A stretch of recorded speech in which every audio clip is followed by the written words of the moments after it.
Because I was bedridden feeling unwell, I ended up significantly behind on my major house cleaning. While I was busily working, Michael casually went out. When I entered Michael's room, I saw a bag sticking out from the dresser. I picked it up. Inside the bag was an SD card. Seeing it along with a message card that said "For Michael," I had a bad feeling. Just as Michael came back, I waited until he went to take a bath and then went back to his room to check the contents on the computer. What is this? I was speechless at the video I saw. Anger welled up inside me. I'm gonna get a divorce.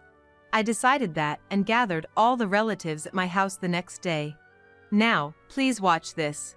As all the relatives and Michael turned towards the TV at my voice, I pressed the play button. The scene that appeared left the relatives speechless, and Michael turned pale. Why is this happening? As Michael looked at me, I smiled sweetly and handed him a green paper. I'll never forgive him, I'll make him regret it. My name is Jennifer Smith. I'm a 34-year-old housewife. My parents passed away early, but thanks to a large inheritance and the kindness of the neighboring family, I was able to become a nursery teacher, a dream of mine. I quit being a nursery teacher when I was 30. That was because I married my childhood friend, Michael. The trigger for our relationship was the accident that took my parents' lives. I was a high school senior at the time and didn't want to move because I was about to take university entrance exams. I absolutely wanted to attend the university my parents had been supporting. However, my relatives wanted to take me in because of the large inheritance left by my parents. Most of them were strangers to me, and their approach only felt creepy. Michael, who lived next door and was like an older brother to me, drove away the relatives who swarmed around me, wounded by the sudden loss of my parents. Michael was the eldest son of the family next door, 3 years older than me. In front of the relatives, Michael boldly declared, "We'll take care of her. My parents have already given permission, so no complaints. Jennifer is gonna be my wife in the future." I was surprised by the words of Michael, who had always been like a brother to me, but it seemed he was serious, and later he confessed his feelings to me. His earnest character, which I had known since childhood, and the sense of security he provided in times of need became a refuge for me, who had become alone, and we started dating. Michael always prioritized me, and eventually, I truly fell in love with him. Then, when I became accustomed to my job as a nursery teacher, he proposed to me. What I said when we were students was serious. My feelings haven't changed. I will definitely make you happy, marry me. Absolutely. Moved to tears, I accepted his proposal. When we told his parents, they were overjoyed and threw a celebration that night. After getting married, about 2 years passed, and I quit my job to become a full-time homemaker. Michael, my husband, had asked me to focus on being a homemaker, which was bittersweet for me since I had to give up my dream job as a preschool teacher. However, I decided to look forward to raising my own children and using my experience in parenting. Michael has a younger sister, Sarah, who was in the same class as me. We attended the same schools since kindergarten and even worked together at the same preschool. Sarah had mixed feelings about me marrying Michael. It was because she didn't get along well with him. Michael's always been nice only to you, Jennifer. He's always unreasonable with me. Do you think so? I'm sure of it. Sarah was quite adamant about her views, so I often just listened without arguing. According to her, she was happy to have me in the family. But she didn't like the fact that I was Michael's wife. She often pretended to lament, saying how difficult it was that her best friend had married her not-so-favorite brother. From my perspective, Michael might have been a bit indifferent to Sarah, but I still thought they shared a typical sibling bond. However, Sarah didn't seem to think so and would make a sour face whenever I mentioned it. Jennifer, you can say that because you don't really know my brother's true nature. Do you really think so? I half listened to her, thinking she was just being a typical sister. In hindsight, I regret not paying more attention to her words. 5 years into our marriage, we still didn't have any children. That's when Michael's attitude started to change. Initially, he complained about our household chores not being evenly split, even though we had always shared them equally. Soon, I was doing almost all the housework. With no kids around and you just lounging at home all day, you could at least do a bit more, right? Michael said, words I never imagined he would say. These hurtful comments pained me, but I accepted them, thinking it was my duty as a homemaker. From there, Michael began to frequently use the excuse "you're a homemaker" to push all household responsibilities onto me. One day, while having tea at my in-laws, Michael suddenly started belittling me, laughing. Her cooking is terrible, and her cleaning is just as sloppy. Can't she do something about it? The living room went silent, but Michael seemed oblivious, and continued to mock me. Her laundry skills are mediocre, too. For a homemaker, she hardly does any work. I could tell Sarah was getting irritated next to me. And even though my mother-in-law was smiling, her eyes weren't. Realizing the situation was getting out of hand, I spoke up. I tend to be absent-minded, so maybe Michael feels unsatisfied with the little things. But still, there's a way to say things, you know. Sarah glared at Michael. Michael glared back at Sarah, and the atmosphere in the living room turned tense. Then, the father-in-law began to speak quietly. A husband should help out where his wife falls short. Besides, Jennifer always helps us out a lot, and we're grateful for that. Michael, though visibly unsatisfied, kept silent in response to his father-in-law's words. Sarah was still upset, but the mother-in-law managed to calm her down. The air was still heavy due to Michael's words. I clapped my hands and forced a smile to change the mood. Hey! I made a cake, anyone want to share it? Jennifer's cakes are delicious. I'm in! I was relieved to see Sarah's mood improve. Then, the mother-in-law, Sarah, and I moved to the kitchen. Sorry about earlier, it's our fault. We know how hard Jennifer works, so try not to overdo it, okay? Thanks. Her kind words almost brought me to tears. Back in the living room, Michael was sitting turned away, looking even more upset than before. I brought the cake. Don't want it. But this is your favorite, pumpkin cake. I said I don't want it. As Michael yelled, the plate with the cake vanished from my hands. Looking down, I saw the smashed cake sticking to the floor. Michael! Apologize to Jennifer. It's her fault for pushing it on me. Michael, with a guilty face, still refused to apologize. I felt a bit sad, remembering how he used to apologize easily. That's awful. Jennifer, why don't you divorce this guy? What? Don't be ridiculous. It's not your decision. Sarah and Michael, now arguing like siblings, continued to heat up the argument. A woman without charm won't get married. When I get married is none of your business. I desperately tried to calm down the shouting Sarah. Michael, watching us, laughed in disbelief and then left, saying he was going out for a drink. Michael's been going out a lot lately. Yeah, he doesn't tell me where he's going. I see. I'll try to find out, don't worry too much. I thanked my kind mother-in-law. My in-laws have always treated me like their own daughter. They scold me when I make a mistake, just like a second set of parents. The relationship with my in-laws was one of the reasons I married Michael. The thought of becoming family with my beloved in-laws and Sarah made me happy. But it's true, I still love Michael. However, since then, Michael's behavior towards me has become increasingly harsh. I'm going out. Again? Where do you keep going every weekend? Anywhere's fine. After a while, Michael started going out somewhere every weekend.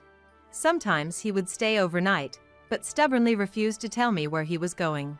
He even got irritated every time, and gradually we talked less and less. I wondered if I had done something wrong and asked him. But I never got a satisfactory answer. As New Year's approached, I fell ill. My mother-in-law came over to help. It took about a week to fully recover, but the big cleaning was delayed, and I had to start it bit by bit without any help from Michael. Dragging my weary body, I cleaned. The big cleaning was greatly delayed because I had been bedridden. While I was busy, Michael casually went out. In Michael's room, I noticed a bag sticking out of the dresser. I picked it up. Inside was an SD card. Seeing it packed with a card saying "For Michael," I had a bad feeling. Just as Michael returned, I waited until he was in the bath, then went back to his room and checked the contents on the computer. What is this? I was speechless at the video. Anger welled up inside me. Let's get a divorce. Deciding this, I gathered all our relatives at the house the next day. Please watch this. As all the relatives and Michael turned to the TV, I pressed play. Everyone was speechless at the scene, and Michael turned pale. Why? Michael looked at me, and I smiled, handing him the divorce papers. Unforgivable, I'll make him regret it. Michael, seeing the papers, turned even paler. Wait! Divorce is too sudden. What are you saying? After seeing that video, what else but divorce? At my words, Michael fell silent. The SD card contained footage of a childbirth. Of course, it wasn't mine. It showed a young woman desperately giving birth. At first, I wondered why such a thing existed, but then I saw the man standing beside the woman and understood. It was unmistakably Michael, stroking the woman's head and encouraging her to hang in there. I couldn't mistake Michael's voice, with whom I've been since childhood. This is... I was just standing in for someone. Don't bother with such pathetic lies. I turned up the volume on the TV. The conversation between the woman and Michael echoed in the living room. Emily. It's almost time. Our baby is about to be born. Michael. Yes, I'm trying my best. After their conversation, the sound of a baby crying could be heard. Then, Michael kissed the woman he called Emily, thanking her repeatedly. You did great. You were amazing. I did it all for you, my love. I love you too. Oh, Emily. I can't wait to live with you and our child. Me too. After saying this and kissing her again, the video stopped. The relatives in the living room were stunned, and both the in-laws and Sarah were shaking with anger. Looking at this, no one's going to believe you were just standing in for someone. This is... I just got carried away. It was just an act of being a father. In response to Michael's poor excuses, the father-in-law approached him and, in the next moment, struck him. Michael held his struck cheek, standing dumbfounded. The father-in-law was a very calm person who, although he could get angry when something bad was done, had never resorted to physical action. So, this reaction surprised everyone. Do you even understand what you're saying? Don't you feel any remorse towards Jennifer? But this is... Michael was still desperately trying to explain. Sarah, with a calm voice, said to him, I've always disliked you, but I thought I'd keep up the relationship if you cared for my best friend. But I can't consider someone who hurts my dear friend as family. We're done. At Sarah's words, Michael's face turned red as he yelled, You're younger than me and too cheeky. Fine, cut ties. I'll be relieved. Then, I'll cut ties too. Eh? Michael froze at the smiling mother-in-law's words. He was quite the mama's boy, although he tried to hide it. I loved the mother-in-law too, so it didn't bother me much, but honestly, seeing Michael, almost 40, still clinging to his mother, wasn't very appealing. Michael seemed puzzled by the mother-in-law's declaration of cutting ties. I'm the eldest son, right? Mom, you're joking about cutting ties, aren't you? Do you think I'm someone who would joke in this situation? No. The mother-in-law kept smiling, which somehow made it scarier. The whispering relatives began to sit up straight and listen quietly to her. She continued in a calm, slow voice. We don't need to worry about an heir. Jennifer is here. If Jennifer remarries a wonderful man and has children, they will be our heirs. What? If we divorce, she's a stranger. At Michael's response, not only the mother-in-law, but also I, the father-in-law, and Sarah sighed deeply. In fact, after getting married, I had been formally adopted by the in-laws. It wasn't necessary, but many relatives had been pressuring me to do so for inheritance reasons. The inheritance from us should be yours to use as you like. But to protect you from such relatives, why don't we consider adoption? After my parents passed away, the in-laws never asked me for money. I arranged for tuition and living expenses from the inheritance and gave it to the in-laws. But they didn't touch it and returned it to me, adding a congratulatory gift when I got a job, saying it was important money. I initially refused, but they insisted, so I gratefully accepted it. Because of this background, I trusted the mother-in-law's words. Therefore, I discussed it with Michael and we proceeded with the adoption right after marriage. It seemed Michael had completely forgotten about it. No, but even if you did adopt, I'm the eldest son and the real child. That's it. I have a child. So, I'm the heir. Michael, as if he had remembered something great, was met with laughter from the mother-in-law. What are you talking about? As of today, you are no longer my child. Well, legally you'll be my child, but you'll relinquish your inheritance. Michael was speechless at her firm words. He shed large tears from the rejection of his beloved mother-in-law. I added insult to injury. By the way, do you know why I called everyone here today? Michael looked at me with a puzzled face, his face dirty with tears. I felt a bit pathetic. Having loved such a pitiable man. We usually had our New Year's greetings at the in-laws' house. They were the landowners of this area, and many relatives lived nearby. There was no other place that could accommodate the big family of 50 members. However, this time, we limited the number of people and asked families with children to attend at their relatives' houses. So, there were only about 20 people in the living room, half the usual number. Michael seemed not to have noticed this. After I pointed it out, he looked around and finally realized. No children? But I hear crying. Are they in another room? Actually, we have a guest today. Please, come in. At my words, Sarah stood up and opened the sliding door at the back. There stood Emily, smugly, with a baby in her arms.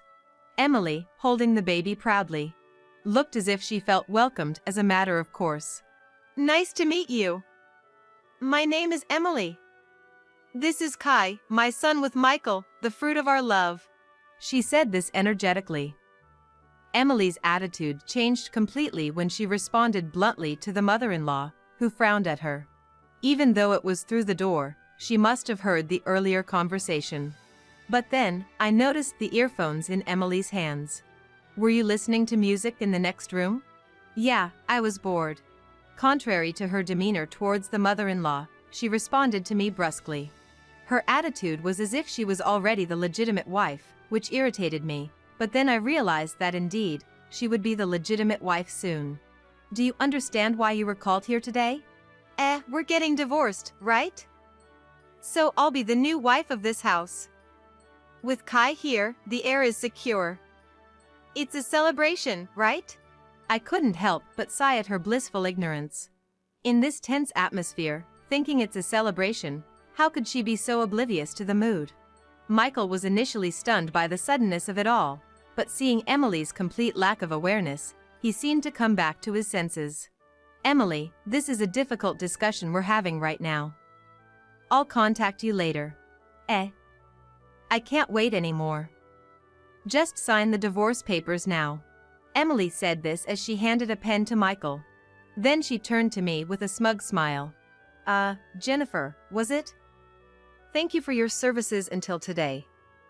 From now on, I will be the one receiving lots of love from Michael. Even when she said this with such a smug attitude, I could only find it distasteful. After seeing that video of the childbirth, any love I had for Michael had cooled. Even if asked, I wouldn't want Michael's love anymore. But to Emily, it seemed as though I was upset. I'm sorry, but Michael prefers me. He says my skin is firmer and prettier, and I'm more comfortable to hold. He said his wife was like a chicken bone. Emily laughed scornfully, and a flustered Michael tried to intervene. The looks from everyone around were cold as they watched the two of them. I smiled back at Emily and decided to respond to her comment. No, thank you for being there. I don't need him anymore, so please, take him. Emily's eyebrows twitched at my words. She seemed to want to say something, but I ignored her and continued.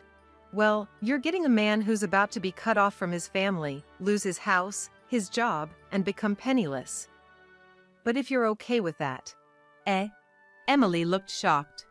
Emily probably thought that once Michael and I divorced, I would leave this house and she would take my place. As I thought about this, I continued to smile at Emily. Michael, wait. It's that wife who's leaving, right? Because this is your house, right? I'm going to be the lady of this house, right? You said I could be a housewife, right? Emily confronted Michael. Michael awkwardly averted his gaze from Emily. Michael, look at me. What are we going to do? I quit my job, you know. You said I could leave Kai with your parents and indulge in luxury. Emily began to lose control and started to pull at her hair. The sound of Emily's screaming startled Kai, and he too began to cry, filling the living room with his cries. I reluctantly took Kai from Emily and held him. He was a cute baby, probably around 4 months old, just able to hold up his head. As I gently rocked him, he calmed down and fell asleep again. But then I realized Emily was glaring at me. Give him back. He's my and Michael's child, the heir to this house. Please keep your voice down, he's just fallen asleep. As I was speaking, Emily snatched Kai back from me and returned him to the baby carrier. He woke up for a moment but fell asleep again as Emily rocked him. I looked at Emily, relieved. Emily glared at me sharply, as if I were her mortal enemy. Even if you take Kai, it won't work out for you. A woman who can't get pregnant should leave this house. Emily's words made me realize that Michael hadn't told her about our situation. It was about why I quit my job as a nursery teacher. Emily, didn't Michael tell you why we don't have children? I don't know. Because you're not loved, right? Emily said this smugly, as if to suggest she was superior to me as a woman. But that didn't matter to me. Behind Emily, Michael's face turned pale, but I ignored him and revealed the truth. Michael naturally has difficulty fathering children. Emily froze, her previous confidence shattered. The relatives around us were also stunned, mouths agape. In fact, the reason I quit my job was due to a miscarriage. I desperately wanted a child and went for a checkup for the first time. Michael was tested too. His results showed that I had no issues, but Michael naturally had difficulty fathering children. It wasn't impossible, but it was highly unlikely to happen naturally. The recent pregnancy was indeed a miracle, but it ended in miscarriage due to genetic issues. Despite the sadness, I strongly wanted to give birth next time. And Michael felt the same. We decided to start fertility treatments. Fortunately, there was still plenty of inheritance left, so I resigned at Michael's suggestion, who was concerned about my health. However, the treatments were unsuccessful, and we were considering adoption when Michael became less interested in the idea. Looking back, he probably started his affair during our fertility treatments, and Emily's pregnancy was discovered around the time we were discussing adoption. Hearing this, Emily looked at Michael, her face turning pale. So, Emily, is Kai really Michael's child? The possibility isn't zero, right? It's our love. Even now, she was talking about love in such abstract terms, which was just absurd. I smiled sweetly and added the final blow. That's why I said it. The chance of a natural pregnancy is virtually zero. But, Emily was scrambling for excuses, her eyes darting around. Sarah stepped in to cut off her escape. Stop lying, you're my friend's wife, right? What? Michael's eyes widened as he looked at Sarah. Sarah exchanged a glance with me and nodded, then showed Emily the screen of her smartphone. It displayed a photo of Emily, Kai, an unknown man, and a 4-year-old girl. I had contacted Sarah immediately after watching the video the day before. Recognizing Emily's face from her phone, Sarah checked the SNS page of a male acquaintance and realized Emily was his wife. I recognized her from the name and face. We worked at the same part-time job, and I often heard stories about her. Are you married? Michael asked. Emily didn't respond, but her expression confirmed the truth of Sarah's words. She had a shotgun wedding, right? And I haven't heard any talk of divorce. According to this photo, Kai is written to be that guy's child. Oh, no. True love, huh? Pretending your husband's child is someone else's to switch to a richer guy. Is it the money you love? Sarah looked down at Emily with complete contempt. Emily, red-faced and trembling, remained silent, unable to respond. By the way, we've called him over. He should be here soon. No, please. It was just a moment of weakness. Please don't tell my husband. It's too late for that. As Sarah spoke, the doorbell rang, and Emily collapsed in despair. A relative opened the door, and Emily's husband entered. He immediately started yelling upon seeing Emily. You cheated on me? What were you thinking? It's not like that. It's a misunderstanding. I heard everything on the phone. Realizing she had no way out, Emily froze, tears streaming down her face. Her husband took Kai from her and stood up. Then began to apologize to us. My wife has caused a great deal of trouble. We are getting a divorce. Please feel free to claim compensation from her. I will also be filing a claim. Compensation? Wait, I don't want a divorce. Emily's refusal to divorce was met with a disenchanted look from her husband. 3 years ago, when your affair came to light, you said you'd stop, right? But you continued the relationship. I will raise the child. I have no intention of letting you see him again. We were all shocked by Emily's husband's revelation. It was surprising that she had continued the affair secretly even after being caught once. To think it was just a momentary lapse of judgment, such an excuse is hard to believe. 3 years ago, huh? No, Jennifer, it's not what you think. What's different about going out and marking your territory elsewhere? My words made Michael twitch. I'm not usually one to get angry. Sarah once told me that while I'm rarely angry, it's scary when I am. Michael seemed surprised by my attitude, as I had rarely been angry with him. I'm disappointed. I never knew you had been betraying your family for so long.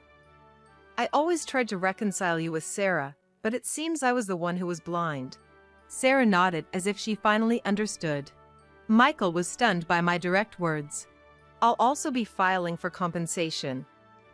And of course, child support. I touched my stomach. I was actually pregnant. I had kept it a secret from everyone except Sarah, intending to announce it during the New Year's greeting. I had been feeling unwell a while back, which turned out to be morning sickness. I had recently been told by the doctor that I was in a stable phase of pregnancy and had planned to surprise Michael and his parents. The artificial insemination worked. It's truly your child. I kept quiet because I didn't want to get your hopes up and then disappoint you. So, that's... Michael collapsed, utterly defeated.